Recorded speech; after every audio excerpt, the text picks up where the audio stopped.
Petite présentation du gabarit. Donc c'est un gabarit pour la défonceuse. Ça va servir à faire des entailles à base rectangulaire.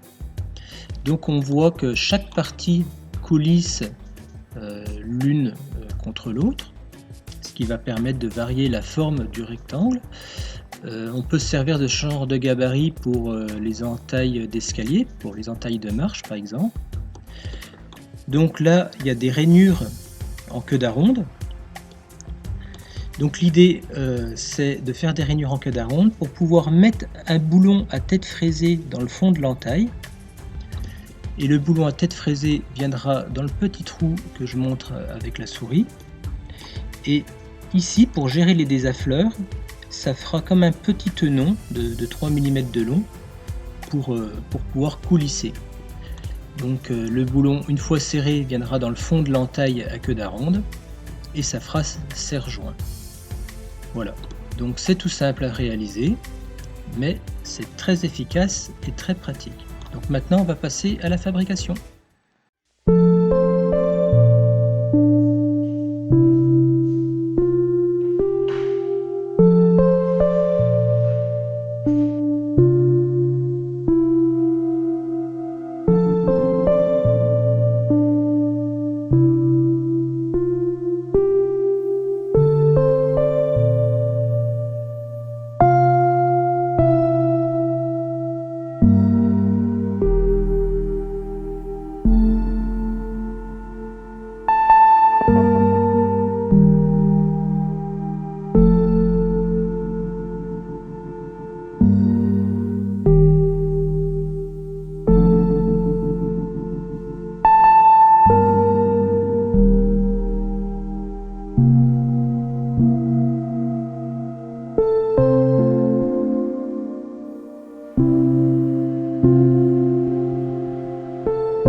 Nous avons usiné des bandes de contreplaqué de 70 par 12 cm.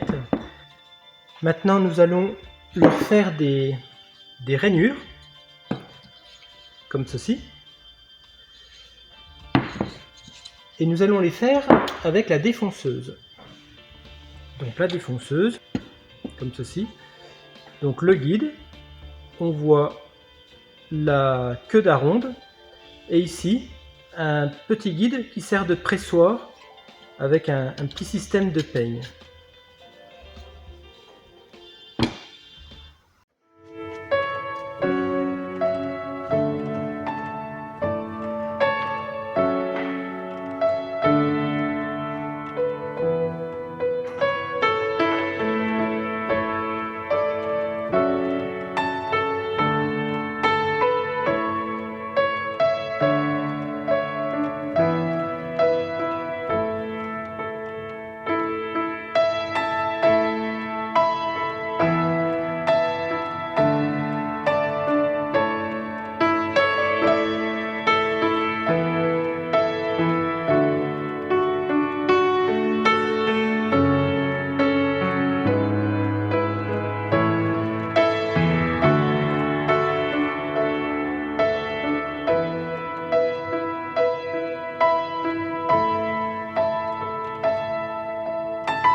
Notre gabarit est terminé.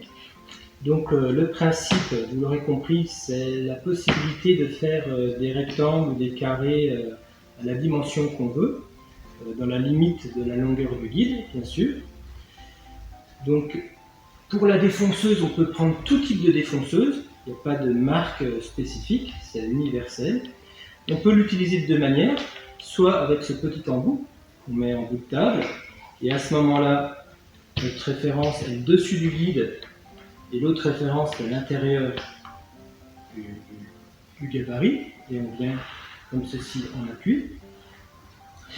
L'autre solution, c'est on enlève ce petit embout, et à ce moment-là, notre référence est directement à ce niveau-ci, et l'autre référence est à l'intérieur du guide. Et là, on fait le défonçage que l'on veut. Pour le réglage, donc le principe est très simple. On fixe une partie de la règle. Voilà. Ensuite, on se fabrique deux petites griffes. On en met par exemple une comme ceci, qui est la dimension. Et une à cette diagonale opposée. Et à ce moment-là, on peut régler comme ça. Et pour l'autre côté, on se remet une petite griffe ici, une petite griffe ici, voilà celle-ci, et là on peut régler comme ceci. Voilà, le serrage se fait par nos deux boulons. Donc c'est des boulons, comme on a vu, avec la tête conique. On serre, ça fait un serrage autobloquant, et puis bien ça bouge pas. Voilà. Donc j'espère que ça vous a plu, et puis maintenant vous pourrez répéter cette opération et faire plein de jolis défonçages. Voilà, je vous remercie. Au revoir.